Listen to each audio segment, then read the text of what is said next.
Very good morning to all students. In the last video of class 11th accountancy, we discussed the recording of transaction 2. You know very well, when a number of transaction increases in the business, so in this situation, all these transactions are not recorded in the journal. In this situation, we divides the journal into the following subsidiary books, that is a cash book, purchase return book, sales return book, and general proper. In the last video we discussed the cash book. There are basically two types of the cash book: single column cash book and double column cash book. Single column cash book is a cash book in which one amount column on each side, that is the debit side and credit side, recorded the receipts, cash receipts and cash payments. Whereas a double column cash book is a cash book where the two column of amount on each side of the cash book. The first column is cash and the second column is related to the bank transaction. In the last video we also discussed the important points related to the double column cash book. The first one is a recording of the transaction in the double column cash book, in which we study if cash receipts, so it will be recorded in the debit side in the cash column. If we paid the amount through cash, so it will be recorded in the credit side of the cash book in cash column. If any amount received by the bank, so it will be recorded in the debit side of the bank column of the cash book. And if any amount paid by the check or any amount paid by the bank or any kind of bank charges charged by the bank, so it will be recorded in the credit side of the bank column of the cash book. As well as we already discussed in the previous video the concept of contra entry. The contra entry are those entries which are recorded in the both side of the cash book, that is the debit side of the cash book and the credit side of the cash book. The two main example of the contra entry is amount deposited in the bank and amount withdrawn from the bank. As well as we discussed the cash balances and bank balance appeared in the double column cash book. Cash balance always is positive, so it has a debit balance, but the bank balance may be positive balance and may be in the negative balance. So the positive balance written down the debit side of the cash book in bank column, and the credit balance of the bank balance, credit balance of bank, so it will be treated as a bank overdraft or unfavorable balance of bank. So it will be a record in the credit side of the bank column of the cash book. We also discussed the dishonor of check. Dishonor of check is a situation where the bank refused the payment of the checks due to the insufficiency or insufficient amount deposited in the issuer of the checks. So in the last video we discussed all the aspect related to the preparation of the double column cash book. In today's video we will move to the practical problem, and we will now learn how the transactions are recorded in double column cash book. Consider the following example, and the four examples are in your screen. The following transaction related to Mrs. Tools India. The date year 2017 and the date September 1, bank balance 42,000, cash balance 15,000 on September 1. September 4, purchase goods by check 12,000. September 8, sale of goods for cash 6,000. September 13, purchase machinery by check 5,500. September 16, sold goods and received check deposited same day 4,500.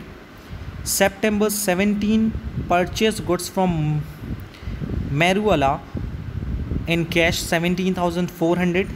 September 20, purchase stationery by check 1,100. September 24, checks given to Rohit 1500. September 27, cash withdrawn from bank 10,000. September 30, rent paid by check 2,500. September 30, paid salary 3,500.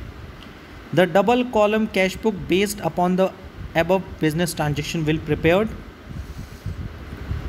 So इस पूरे transaction की help से हमें double column cash book prepare करनी है.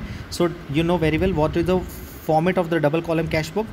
In the double column cash book, first of all we prepared 5 column in the debit side and 5 column for the credit side. Debit side, the first column is debt, receipts, ledger folio, cash and bank, and the 5 column of the credit side of the cash book, that is date, particular, LF, cash and bank. So we can see that there are 2 column of amount in double column cash book. The first column is related to the cash in debit side as well as in the credit side, and the 2 column of bank, one of which is the debit side and one another of which in the credit side. So first of all we analyze the question, which transaction are related to the bank column and which transaction is related to the cash column. So the first transaction is a bank balance, so it will be, this transaction is related to the bank column. Cash balance, this transaction related to the cash column. Purchase goods by check, so check से हमने purchase किया, so bank column से इसका relation है. Sell goods for cash, so इसका cash column से relation है. Purchase machinery by check, so इसका bank column से relation है. Sold goods and received check deposited same day, so इसका भी bank column से relation है. Purchase goods from Maruala in cash, so cash column से इसका relation है. Purchase stationery by check, so इसका bank column से relation है. Check given to Rohit, so इसका relation bank column से है. Cash withdrawn from bank, इसको हम लोग contra entry बोलते हैं. It is a contra entry, तो उसका relation cash column से भी bank column से है. ये contra entry है. You know what is contra entry? Contra entry are those entry which are recorded in the both side of the cash book. Rent paid by check, इसका relation bank column से, and paid salary, but there is no information कि cash में दे रहे हैं कि banks में दे रहे हैं, तो उसको हम cash से related करते हैं.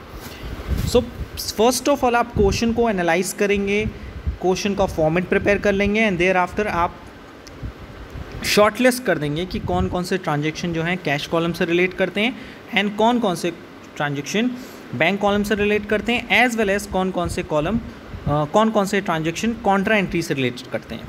So let's we prepare the double column cash book. It is very easy for you. The first transaction on September 1, bank balance 42,000. So you can see that the September 1 bank balance, and bank balance is a positive balance, so it will be shown in the debit side of the bank column of the cash book, and cash balance is shown in the debit side of the cash column as written down to balance BD. To balance BD represent the opening balance of the cash and bank. So आपने इस first transaction में देखा bank balance दिया और cash balance दिया है. So bank balance को हमने बैंक कॉलम में राइट डाउन किया और कैश बैलेंस को हमने कैश कॉलम में राइट डाउन किया है, एंड ये दोनों ही ओपनिंग बैलेंसेज हैं. And you know very well opening balances को हम लोग डेबिट साइड में शो कराते हैं, रिसिप्ट साइड में as a to balance BD. Okay, so first two transaction are cleared. Okay, the next one is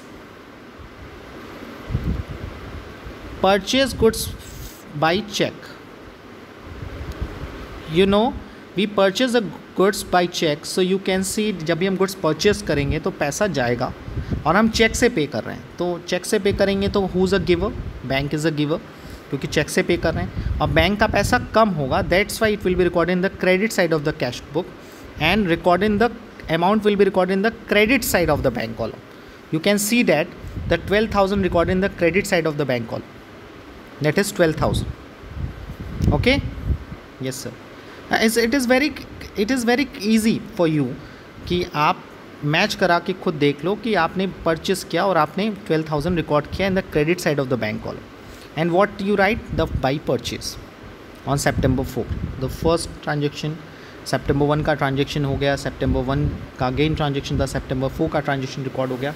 the next one is a sale of goods for cash, यानी आप goods sale किया है cash के लिए, तो आपके पास पैसा आया होगा क्योंकि सेल करते हैं तो पैसा आता है, कितना रुपीज़ आया 6000 and it will be record in the debit side of the cash book. Okay, so it is clear. The next one is purchase machinery by cheque. आपने मशीनरी खरीदा है चेक के थ्रू से, तो आपने तो पैसा पे नहीं किया होगा, बैंक ने आपका पैसा पे किया होगा, तो bank is a giver. So bank के क्रेडिट साइड में हम लोग रिकॉर्ड करेंगे 5500 and what is the name, by machinery. Okay, it is very easy. The next one is sold goods and receive cheque deposit on the same day. आपने सामान बेचा, cash नहीं मिला, आपको चेक मिला और चेक को आपने तुरंत बैंक में जमा कर दिया, तो who's a receiver, bank is a receiver. So in this situation bank में आपको क्या करोगे, डेबिट करोगे. किस नाम से डेबिट करोगे, सेल्स. और सेल्स के आगे प्रीफिक्स मत लिखना भूलिएगा. डेबिट में टू और क्रेडिट में बाई. NCERT में इसको शो नहीं किया है, it is an error. So please write down the cash column prefix to in the receipt column and prefix by in the credit column, that is a payment column of the cash book. So 2 sales 4500. The next one is purchase goods from Merola in cash. आपने goods purchase किया cash में, so इसको हम लोग record क्या करेंगे, cash, क्योंकि पैसा गया होगा, तो कैश कॉलम में आपने रिकॉर्ड किया by purchase. And next purchase stationery by cheque. फिर आपने स्टेशनरी पे किया लेकिन चेक से पे किया, इसलिए पैसा कहाँ रिकॉर्ड हुआ. So I hope it is very clear कि अगर हम कैश में पे कर रहे हैं तो कैश कॉलम में रिकॉर्ड करें, बैंक से पे कर रहे हैं या चेक से पे कर रहे हैं तो बैंक कॉलम में रिकॉर्ड कर रहे हैं, चेक मिल रहा है उसे बैंक में जमा कर दे रहे हैं तो बैंक कॉलम में कर दे रहे हैं, और अगर कैश रिसीव हो रहा है तो हम लोग उसको कैश कॉलम के डेबिट साइड में रिकॉर्ड करें. The next one is cheque given to Rohit. आपने रोहित को चेक दिया, जब चेक दोगे रोहित को तो रोहित के क्रेडिट साइड में रिकॉर्ड होगा, क्योंकि who's a receiver, Rohit receive करेगा और उस चेक को पे कौन करेगा, क्योंकि आपके पास से पैसा जाएगा. अगर आप चेक किसी को दोगे तो आपके पास से चेक आएगा नहीं, चेक तो जा रहा है. जब चेक आएगा तो डेबिट में रिकॉर्ड करेंगे, चेक जाएगा तो क्रेडिट में रिकॉर्ड करेंगे. Next one is a cash withdrawn from bank. अगर आप पैसा निकाल लो बैंक से तो ये कॉन्ट्रा एंट्री पहली बात. और जब कॉन्ट्रा एंट्री होती है तो आप you know very well, in case of Contra entry cash withdrawn from bank, so you know very well it is an contra entry. इसका इफेक्ट दो साइड पड़ता है. जब आप पैसा निकालते हो बैंक से तो पहला इफेक्ट ये पड़ता है कि आपके पास पैसा बढ़ जाता है, यानी कैश प्लस हो जाता है. सो कैश के डेबिट में रिकॉर्ड करोगे. और हुज अ गिवर, बैंक से पैसा निकालोगे तो bank is a giver, so bank credit हो जाएगा. सो it will be record in the debit side of the cash book, cash column, and credit side of the bank column. Okay, इसको हम थोड़ा सा और क्लियर कर देते हैं for you. Yes sir, 10,000 in cash in bank column is a, and आपने सी को भी डिनोट कर दिया LF कॉलम में, क्योंकि it is a contra entry. क्योंकि ये it is an contra entry, you know very well कि कॉन्ट्रा एंट्री को हम लोग दोनों साइड शो कराते हैं, in the debit side of the cash book as well as the credit side of the cash book. अब सवाल ये उठता है कि सर पर्टिकुलर्स में क्या वैल्यू दे के उठें. सो इट इज़ वेरी ईजी. आपने कैश कॉलम के डेबिट में रिकॉर्ड किया, सो उसका अपोजिट क्या होता है, बैंक. और यहाँ बैंक में रिकॉर्ड किए तो उसका अपोजिट क्या होता है, कैश. सो ये बहुत सिंपल है. आप जब भी अमाउंट विड्रॉ किया तो उसका दो इफेक्ट पड़ा, एक कैश के डेबिट में आपने लिख दिया और बैंक के क्रेडिट में लिख दिया. आप पर्टिकुलर्स में क्या यूज़ करोगे तो कैश का अपोजिट होता है टू बैंक यूज़ किया, और बैंक का अपोजिट होता है by cash because is a credit side. और प्रीफिक्स LF में आपने दोनों साइड CC आपने शो कर दिया. Okay, the next transaction is rent paid by cheque. आपने चेक पे किया through the rent, check pay किया आपने रेंट के लिए for the rent. So rent के थ्रू आपके पैसा गया, who's a give a bank, so bank के क्रेडिट साइड में रिकॉर्ड हो गया. नेक्स्ट पेड सैलरी, सैलरी पे किया, सो फिर अगेन बट सैलरी के बारे में कोई इन्फॉर्मेशन नहीं है कि कैश है बैंक है, so it will be assumed at a from the cash. So you know after recording all the transaction, सारा ट्रांजेक्शन रिकॉर्ड करने के बाद we will move to the balance. हम लोग बैलेंस की बात करते हैं, और जब हम लोग बैलेंस की बात करते हैं तो we find that the debit side of the cash column is 31,000 and credit the total of the bank column is 46,500। So हमने देखा कि कैश के थ्रू आपके पास पैसा आया है 31,000 रुपये और बैंक के थ्रू आपके पास पैसा आया है 46,500। वहीं पेमेंट्स की अगर हम बात करें तो कैश के थ्रू पैसा गया है 20,900।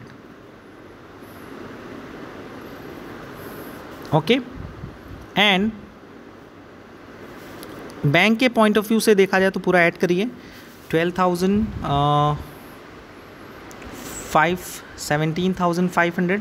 तो आप पूरा ऐड करने के बाद कोई ना कोई वैल्यू आएगी। सो आप डेबिट में से क्रेडिट के टोटल को माइनस करेंगे। So we find that the cash balance is 10,100 और वही आपका कैश बैलेंस हो जाएगा। As it is we find the bank balance as well as. यानी फर्स्ट ऑफ ऑल आपको करना क्या है, कैश कॉलम को कैश कॉलम से बैलेंस करना है और बैंक कॉलम को बैंक कॉलम के साथ बैलेंस करना है। यानी कैश कॉलम का डेबिट ऐड करना है और क्रेडिट का ऐड करना है। ठीक है, जैसे डेबिट का मैंने ऐड किया तो आया 31,000 और क्रेडिट का ऐड किया तो हमने पाया 20,900 आया। So difference in cash column is 10,100। यानी मेरे पास रिसिप्ट आया था 31,000 रुपये का, पेमेंट हुआ था 20,900 का। सो मेरे पास बैलेंस कितना बचा है 10,100। एज इट इज़ आपको बैंक में भी ऐसे ही करना है। डेबिट में ऐड किया 46,500 आया, क्रेडिट में आप ऐड करोगे समथिंग कोई वैल्यू आएगी, फिर इसमें से इसको वैल्यू को हटा देना है। तो हम फाइंड आउट करेंगे कि बैंक में कितना पैसा निकल जाए 13,900। So the first step, record all the transaction in the double column cash book with the help of the previous information given by me। वो सारी इन्फॉर्मेशन को यूज़ करने के बाद आपने सारे ट्रांजेक्शन को रिकॉर्ड किया and thereafter at the end of the question we find the balance. So we find the balance on 30 September 2017 the cash balance 10,100 and the bank balance 13,900 and it will be transferred to the next month as a opening balance। ये closing balance है cash और bank का और इसे next month सितंबर के बाद क्या आता है अक्टूबर का ओपनिंग बैलेंस क्या है बीडी। ओपनिंग बैलेंस को हमेशा बैलेंस बीडी से शो कराते हैं और क्लोजिंग बैलेंस को हमेशा सीडी से show. CD means carried down and BD means borne down. So ये नेक्स्ट मंथ के लिए हमारे पास ओपनिंग हो गया। जिस तरह से हमने क्वेश्चन स्टार्ट किया तो हमारे लिए ओपनिंग कितना था कैश और बैंक का 15,000 एंड 42,000 और सारा ट्रांजेक्शन रिकॉर्ड करने के बाद we find that the cash और बैंक का क्लोजिंग कितना है 10,100 एंड 13,900 और it will becomes the opening balance for the next month for the month of October. Cash balance 10,100 and bank balance is 13,900। So I hope कि cash book double column cash book how we will prepare it becomes easy for you। The next type of cash book is a PT cash book। They are basically two types of the cash book, the single column cash book and the double column cash book। In the single column cash book we records only the cash transaction, that is the cash receipts and cash payments, and the double column cash book we records the cash receipt, cash payments as well as the bank receipts and bank payments। Apart from the single column cash book and the double column cash book, there is a one more important cash book maintained by the organization, that is a PT cash book। What is a PT cash book? Let's discuss it। In every organization a large number of small payments such as convenience, cartage, postage, telegram and other expenses collectively recorded under miscellaneous expenses are made। These are generally repetitive in nature। If all these payments are handled by the cashier and or recorded in the main cash book, the procedure is found to be very cumbersome। The cashier may be overburdened and the cash book may be become very bulky। अगर हम organisation में ध्यान रखें तो एक organisation में छोटे छोटे पेमेंट्स बहुत सारे होते हैं। छोटे छोटे पेमेंट्स का मतलब ये होते हैं कि बिजनेस में डे टू डे इंपोर्ट करना, कार्टेज पे करना, कन्वीनियंस पे करना, पोस्टेज पे करना, टेलीग्राम का खर्च, टेलीग्राम्स एक्सपेंस पे करना और भी बहुत सारे छोटे मोटे खर्चे होते हैं, जैसे रिफ्रेशमेंट का खर्चा हो, पैकिंग का पैकिंग जो छोटे मोटे पैकिंग्स होते हैं, स्पेशली प्रोडक्ट्स के पैकिंग की बात नहीं हो रही है, छोटे मोटे जो पैकिंग्स के खर्चे होते हैं, स्टेशनरी का खर्चा होता है, ये काफ़ी छोटे छोटे खर्चे होते हैं, स्मॉल अमाउंट के होते हैं, बट इनके नंबर ऑफ़ ट्रांजेक्शन बहुत ज़्यादा होते हैं क्योंकि इनके अमाउंट काफ़ी कम होती है। अगर पर ट्रांजेक्शन की वैल्यू देखा जाए तो 10 रुपये, 20 रुपये, 50 रुपये, 100 रुपये, 200 रुपये होती है, but number of the transaction is very high. अगर हम इन सारे ट्रांजेक्शन को कैश बुक में रिकॉर्ड करते हैं बैठेंगे तो पता चलेगा जो हमारा कैशियर है, जो कैश बुक प्रिपेयर कर रहा है, वो ओवर बर्डन हो जाएगा। सो इट इज़ अ प्रॉब्लम कि हमारे बिजनेस में छोटे छोटे खर्चे होते हैं, काफ़ी ज़्यादा होते हैं, उन सबको कैश बुक में रिकॉर्ड करना पॉसिबल नहीं है। अगर करेंगे भी तो कैश बुक में कैशियर के ऊपर ज़्यादा ओवर बर्डन हो जाएगा, तो अपने मेन इंपॉर्टेंट वर्क पे फोकस नहीं कर पाएगा। So to avoid this the large organisation normally appoints one more cashier, that is a petty cashier. यानी इसको अवॉइड करने के लिए ऑर्गेनाइजेशन एक अलग से कैशियर अपॉइंट करता है, that is a petty cashier, and maintain a separate cash book to record these transaction. यानी वो एक सेपरेट कैश बुक प्रिपेयर करेगा इन सारे transaction, and such a cash book maintain by PT cashier is called PT cash book. यानी छोटे छोटे transaction को record करने के लिए एक अलग से कैशियर होता है, उस कैशियर को बोलते हैं पीटी कैशियर, और ये पीटी कैशियर एक अलग से कैश बुक प्रिपेयर करता है जिसमें सारे स्मॉल पेमेंट्स, लार्ज नंबर वाले ट्रांजेक्शन्स को रिकॉर्ड किया जाता है, उन्हें हम पीटी कैश बुक कहते हैं। अब ये हो गई पीटी कैश बुक। यानी petty cash book means the petty cash book is a cash book in which we record the transaction of small payments incurred in the large number such as convenience, cartage, postage, telegram and other expenses, and it will be maintained by the PT cashier on monthly basis, generally in the monthly basis. So it is a introduction of the PT cash book. The next paragraph related to the PT cash book is the Impress system. Please note down the Impress system. What is the Impress system? The meaning of Impress system in the Hindi language, that is अग्रदाय पद्धति। अगर आपने हिंदी पढ़ी होगी तो हम impress system को और अच्छे से समझा सकते हैं। अग्रदाय, अग्र मतलब पहले, दाय मतलब दे देना,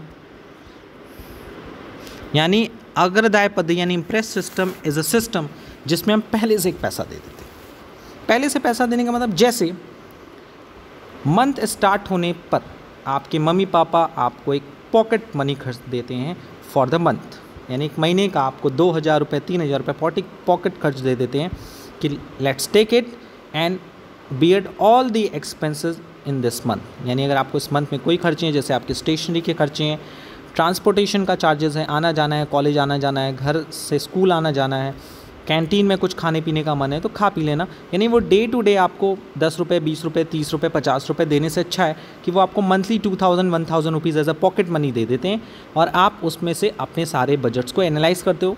हाँ, किसी मंथ आपका बर्थडे है, आपको कोई ड्रेस खरीदनी है या फिर कोई स्पेशल ओकेज़न है, सो उसके लिए उस केस में आपकी पॉकेट मनी बढ़ाई जाती है, बट वो बात अलग है। हम यहाँ इम्प्रेस सिस्टम को आपको प्रैक्टिकल वर्ड में समझाने की कोशिश कर रहे हैं।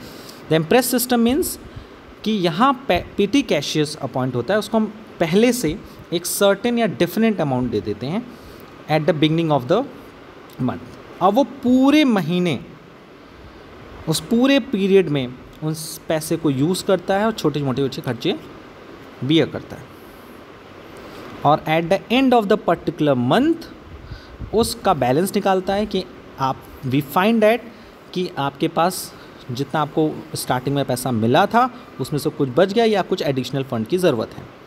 अगर कुछ बच जाता है तो फिर वो नेक्स्ट मंथ में कैरी आउट हो जाता है, लेकिन आप लोग को जो पॉकेट मनी मिलता है वो आप लोग मम्मी को यही कह देते हो कि बचा नहीं कुछ, बट बिजनेस में तो सब चीज़ का रिकॉर्ड होता है।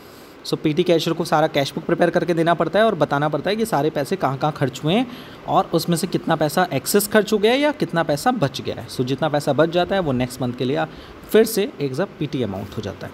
So what is a imprest system? Imprest system is a system under this system a definite sum से 2000 is given to the petty cashier. अब ये नहीं कि 2000 रुपये, ये कुछ भी हो सकता है, it is depend on the organisation, is given to the PT cashier at the beginning of the certain period. This amount is called impressed amount.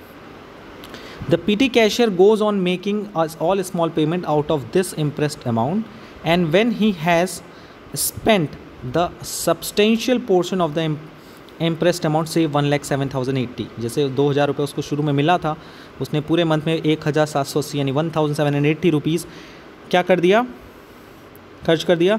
He gets reimbursement of the amount spent from the head cashier, thus he again the full impressed amount in the beginning of the next period. यानी 2000 rupees का eight the beginning of the month मिला, 1780 रुपये उसने खर्च कर दिए, उसके पास बचा 220 रुपये। अब नेक्स्ट मंथ स्टार्ट होगा तो 220 रुपये ऑलरेडी उसके पास है, 1780 रुपये उसको हेड कैशियर और देगा पीटी के एक्सपेंस के लिए फॉर द नेक्स्ट मंथ। यानी ये मंथ मान लीजिए मई का है और ये जून के लिए हो जाएगा। Thus, ये again the full impressed amount in the beginning of the next period. The reimbursement may be made on weekly, fortnightly और monthly basis. ये weekly भी हो सकता है, per day हो सकता है, monthly भी हो सकता है, depend on the frequency of the small payments। और ये depend करता है कि business में small payments की frequency क्या है, बहुत ज़्यादा हो रही है या monthly wise हो रही है। So a PT cash system is operated through the main cash book itself. In such instance, the PT cash book is not maintained independently. The PT cash book generally has a large number of columns for the amount on the payment side beside the first other amount column. Each of the amount column is allotted for the item of the specific payments which are most common. यानी जब हम PT cash book बनाते हैं, अगर हम PT cash book का format देखोगे तो उसमें आप देखोगे कि उसमें अमाउंट के कॉलम जो होते हैं, पेमेंट साइड का जो अमाउंट का कॉलम होता है उसमें काफ़ी कॉलम्स होते हैं, number of columns of the for the amount of payment side. और उसमें जो फर्स्ट कॉलम होता है उसको छोड़ के, और each of the amount column is allotted for the specific payments, यानी जिसमें पेमेंट्स के जितने भी कॉलम होते हैं उनको एक एक नाम दे दिया जाता है। अभी आप फॉर्मेट देखो, खुद ही देख लो, समझ जाओगे विच आर मोस्ट कॉमन, जो कॉमन होते हैं। And last amount column is designated as miscellaneous, यानी जो मिक्स्ड खर्चे होते हैं जिनका कोई नाम नहीं होता उसके लिए कॉलम होता है, followed by the remark column. In a miscellaneous column those payment are recorded for which a separate column does not exist, जिसके लिए एक सेपरेट कॉलम बनाया नहीं गया है, उस सारे खर्चे को मिसलेनियस कॉलम में राइट डाउन करते हैं। In the remark in the nature of payment is recorded, generally हम रिमार्क में ये राइट डाउन करते हैं कि पेमेंट का नेचर क्या है। At the end of the period all the amounts column are total and the total amount column shows one shows the total amount spent and to be reimbursed. On the receipt side there is only one amount column and column for the date, voucher number, particulars and common for the both receipts and payment। इसका मतलब अगर हम पूरा study मैंने आपको पढ़ के सुना दिया, तो जब आप पीटी कैश बुक बनाओगे तो पेमेंट्स के कई सारे कॉलम होंगे, उसमें हर कॉलम में एक एक स्पेसिफिक नाम होगा, और लास्ट कॉलम जो है वो मिसलेनियस का होगा, जो इसमें नाम नहीं है। अगर उस तरह का कोई खर्चा हो गया तो उसको मिसलेनियस में डालें। मिसलेनियस मतलब मिक्स खर्चा। और रिसिप्ट्स का सिर्फ एक कॉलम होगा। रिसिप्ट में मंथ के स्टार्ट में आपको पैसा मिल जाएगा, पीटी अमाउंट मिल जाएगा from the head cashier, PT cashier को मिल जाएगा, और eight the end of the month वो बैलेंस निकालेगा, फिर नेक्स्ट मंथ के लिए उसे रिमेनिंग अमाउंट मिल जाता है। सो हम लोगों ने देखा है। सो पहले हम लोग फॉर्मेट देख लेते हैं। Here it is a format of PT cash book. So you can see that the first column is amount received, कितना पैसा आपको मिला, the date, particulars, voucher number, amount paid. The amount paid is a total amount and analysis of payment. Analysis payment मतलब उसमें से कौन सा खर्चा पोस्टेज का है, कौन सा टेलीग्राम का है, कौन सा कन्वीनियंस का है, कौन सा स्टेशनरी और कौन सा मिसलेनियस। मिसलेनियस मतलब अगर if any expenses does not related to the postage, telephone and telegram, convenience, stationery, so it will be recorded in the miscellaneous. So आप देख रहे हो स्टार्टिंग में उसको एक कैश मिला एज अ पीटी अमाउंट, और उसने फिर उसके बाद पूरे महीने भर मंथ वाइज उसने पूरा का पूरा खर्चा किया, और टोटल अमाउंट हम लोग लिख रहे हैं कि पूरा पेमेंट हमारा कितना हो, उसमें से कितना पैसा पोस्टेज से रिलेटेड है, कितना टेलीफोन से रिलेटेड है, कितना telegram. So we find that at the end of the petty cash book we find that कि कितना पहले मेरे पास बैलेंस बचा। जैसे उसने मंथली में उसको 2000 मिला था, और for in this illustration we find that कि 1787 रुपये खर्च हुए। सो 513 रुपये उसके पास बचे हैं। सो इन द नेक्स्ट मंथ 513 रुपये ओपनिंग हो जाएगा, और 1487 रुपीज़ को फिर से मिलेगा नेक्स्ट मंथ में काम करने के लिए। यानी बेसिकली मैंने आपको यही बताया पीटी इम्प्रेस सिस्टम में कि at the beginning of the certain period और the beginning of the month उसे एक सर्टेन अमाउंट मिल जाता है, और फिर वो पूरे महीने उस पैसे को खर्च करता है। फिर eight the end of the month he find out कि कितना पैसा खर्च हुआ है और उसमें से कितना पैसा बच गया है। जितना पैसा बच जाता है it will be transfer to the next month and the remaining amount provided by the head cashier. जैसे in this question 513 rupees remain for the next month and the 1487 rupees again receive from the head cashier.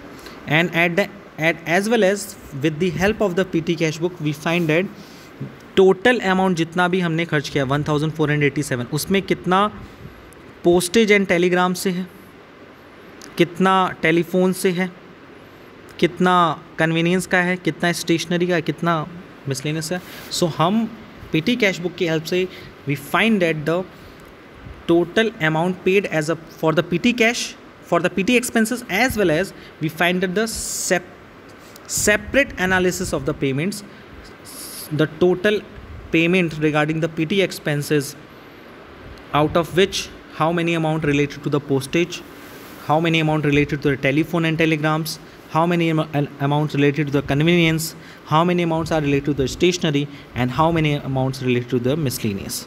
So it is a very helpful book for the every organization. Generally ये PT cash book वही organisation follow करते हैं जिनके पास छोटे खर्चे काफ़ी होते हैं, number of transaction is small, payments is